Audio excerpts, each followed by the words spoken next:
fui um dos que pediu a permanência dele. Mas quando a gente tira a emoção do torcedor e analisa os números, a verdade, ela prevalece. Só nesse semestre foram quase 50 dias afastado dos gramados. O Grêmio anunciou hoje que não vai renovar o contrato do Arthur e o volante não permanece no clube para o segundo semestre desse ano de 2026 e, para mim, o Grêmio fez certo e no vídeo de hoje a gente discute por que essa decisão é correta na minha opinião. Eu sou o Rafa Silveira, esse é o canal Somos de Grêmio, a sua sintonia com o Tricolor. Saiu hoje à tarde, pegando todo mundo meio de surpresa nessa terça-feira aí, em meio à Copa do Mundo, uma nota oficial no site do Grêmio dizendo que tanto o Grêmio quanto o Arthur, mesmo ambos com vontade de que acontecesse, não vai acontecer. Não vai rolar, não deu match.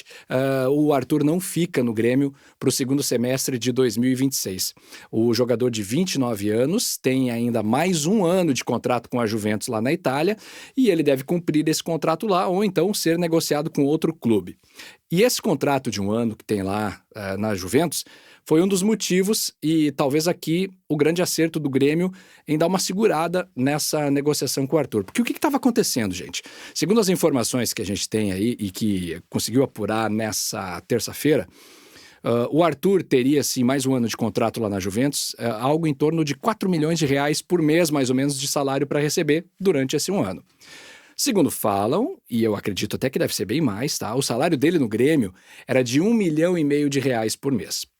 Então, para que ele continuasse aqui, o que o staff do jogador e ele queriam era achar um meio termo entre aqueles 4 milhões que ele teria para receber lá e esse 1,5 que ele ganhava aqui. Se falava algo em torno de 2,5 milhões de reais, talvez 3 por mês, compondo assim 1,5 milhão de salário, mais o restante de luvas. As luvas são tipo um prêmio que o jogador recebe por assinar um contrato, o que para mim é uma patifaria, porque se o jogador está livre no mercado, ele tem que estar livre no mercado, não tem essa de luvas. Não é o caso do Arthur, tá? O Arthur não está livre. O Arthur teria que, o Grêmio, se quisesse contratar, teria que pagar para a Juventus. Então, para não pagar para a Juventus, o Grêmio iria pagar isso, teria que pagar para o jogador, né?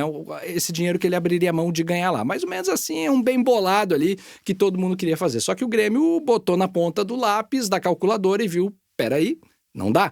A gente já está por aqui financeiramente e eu não posso botar a água aqui em cima, senão eu me afogo ainda nesse ano de 2026. Lembra que um pouquinho antes da parada da Copa, o Antônio Dutra Júnior se afastou da vice-presidência de futebol e logo na sequência deu uma entrevista dizendo que o Grêmio estava com direitos de imagem dos jogadores atrasados? Isso corresponde a uns 40% do salário do jogador, tá? Talvez isso até justifique um pouco do baixo desempenho da equipe nas últimas rodadas aí do Brasileirão e aquele tropeço na Sul-Americana também que deu esse jogo extra pra gente agora no mês de julho. Então o Grêmio olhou, analisou e fez a seguinte proposta para o Arthur. Você quer ficar? A gente quer que você fique, mas a gente pode te pagar 1,5 milhão de reais por mês de salário sem nenhuma luva, sem extra nenhum. É isso aqui e estamos conversados. Aí o staff do jogador achou, olha, a gente se respeita, vamos parar por aqui para ninguém se magoar e vida que segue, o Arthur volta para a Itália, se reapresenta na Juventus e o Grêmio segue a sua vida sem o Arthur. E aí você deve estar se perguntando, e eu vi que tem muita gente pé da vida com a direção do Grêmio nas redes sociais, porque deixou o Arthur escapar e porque gastou dinheiro em jogadores como o Nardoni, como o Léo Pérez, como o TT, e agora não tinha dinheiro para investir no Arthur, né? Mas vamos lá, gente. Os 3 que a gente citou aqui realmente não tiveram um primeiro semestre assim primoroso, né? Longe disso. Mas eles são jogadores jovens, né? Mesmo o TT, que já girou por aí, ainda é um jogador muito jovem que o Grêmio teria uma chance aí de recuperar esse dinheiro na frente, caso a coisa não fosse tão bem. Já o Arthur, não. O Arthur tá indo para os seus 30 anos, teve uma série de lesões na carreira, ficou nesse semestre quase 50 dias parado e talvez, assim, o Grêmio, além do financeiro, tivesse analisando a questão esportiva, né? Porque mesmo com o Arthur em campo, o Grêmio acabou indo muito mal. E aí vem a segunda parte dessa decisão do Grêmio de não manter o Arthur e que eu concordo e que eu acho que vai ser a política de futebol do clube daqui para frente, né? O Grêmio vai garimpar no mercado jogadores mais baratos. Acostume-se a ver no noticiário do Grêmio nomes como o do Mandaca, do Juventude, por exemplo. Tá? Só para dar um exemplo assim. O Mandaca, jogadores desse nível, assim, que ainda querem algo na sua carreira, que ainda precisam vencer, que têm fome, e principalmente jogadores com imposição física, jogadores preparados para um jogo mais de transição. O Grêmio não deve mais ser aquele time que era com o Arthur, de toque de bola, de dar em mim que eu vou girar, passa para um lado, passa para o outro. O Grêmio deve ser um time que joga, não vou dizer o tempo inteiro de contra-ataque, mas um time que joga de transições rápidas. É assim que o Luiz Castro gosta de montar os seus times e parece que é assim que ele deve montar o time do Grêmio nesse segundo semestre a partir dessa mudança, porque o Arthur era uma peça que influenciava muito o estilo de jogo do Grêmio, porque ele é um jogador mais pensador, um jogador de ficar com a bola no pé e de toques curtos e tal, mas um jogador também que não pisava muito na área, né? Então o Luiz Castro gosta desses jogadores no meio de campo que sejam mais rápidos na transição, que saiam da defesa para o ataque em poucos toques, que o time chegue rápido na frente para surpreender o adversário.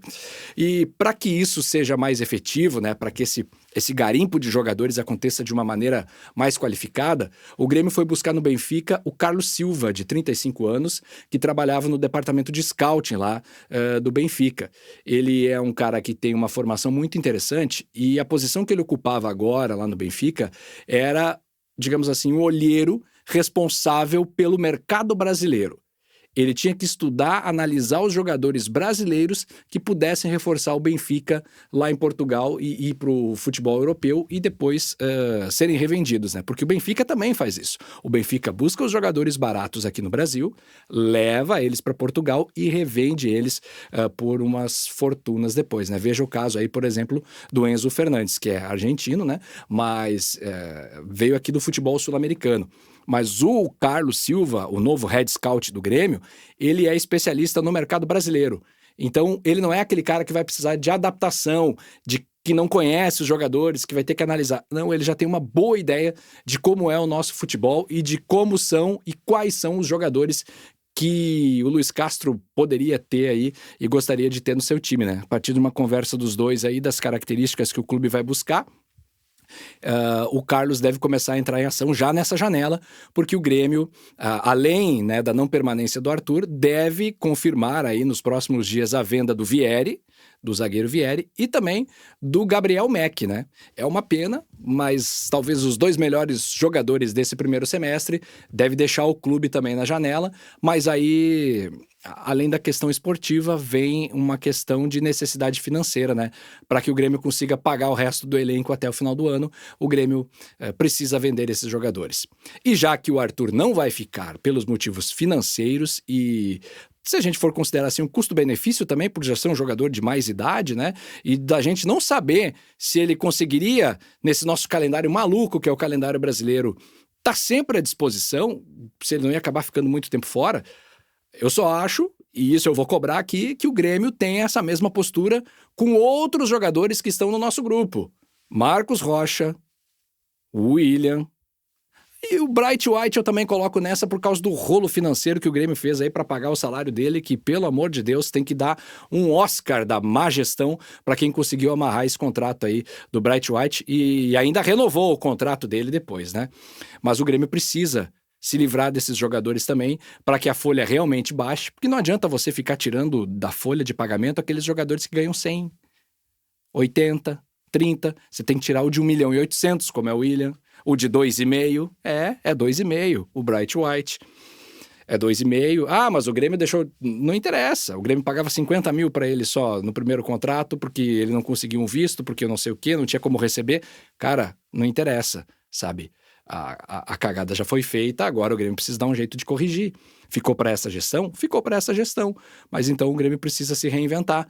E é por isso que a austeridade financeira vai começar a pegar. O Grêmio vai garimpar o mercado atrás de jogadores mais baratos. O Pelaipe deve ser um cara cada vez mais ativo nesses bastidores do Grêmio, junto com o Carlos Silva aí na busca por esses atletas, para que possam entregar para o Luiz Castro condições de competir. Eu acho que o Grêmio deve, nesse segundo semestre, montar um time mais físico, mais competitivo. Não vai ser um time que joga bonito, aquele nosso time de 16, 17, que o torcedor ainda tem no imaginário aí, de Arthur, Maicon, esqueçam, tão cedo ele não vai aparecer, porque o Grêmio não vai ter condições de disputar esse mercado com as outras equipes, como Palmeiras e Flamengo, o próprio Corinthians, que deve para todo mundo, mas não para de contratar, né? E o Grêmio vai ter que ir em busca desses jogadores mais humildes, que ainda precisam conquistar o seu espaço no futebol e que têm fome de vencer.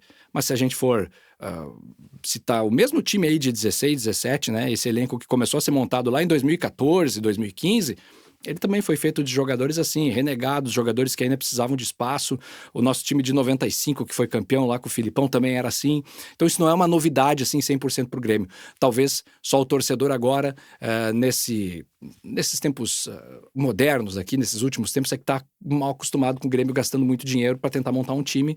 E a gente sabe que nem sempre é o dinheiro que consegue trazer aqueles jogadores que funcionam no projeto, né? Talvez às vezes é mais uma questão de encaixe mesmo, de achar as peças certas para que o todo, o coletivo, funcione bem. Vamos torcer para que dê certo, mas eu acho, na minha opinião, na minha humilde opinião, que o Grêmio fez certo em não manter o Arthur, fará certo em não renovar o contrato do Amuso, não pode renovar o contrato do Pavon também, e o Grêmio precisa se reinventar, fazer uma limpa geral nesse elenco, não cair, vai ser muito difícil, mas o Grêmio não pode só não cair, o Grêmio tem que ficar na primeira divisão para que realmente aquelas palavras do nosso presidente Dodorico de que esse ano é um ano só de passagem, que elas realmente sejam verdadeiras, né? Que seja de passagem, que o Grêmio passe esse ano de 2026, sobreviva na primeira divisão e que ano que vem as coisas comecem a ter um novo horizonte. Ainda difíceis, mas já um pouco menos turbulentas as águas serão. Assim eu espero. Grande abraço para você, até o próximo vídeo. Te inscreve no canal, aqui a sintonia é com o Tricolor. Abraço, tchau!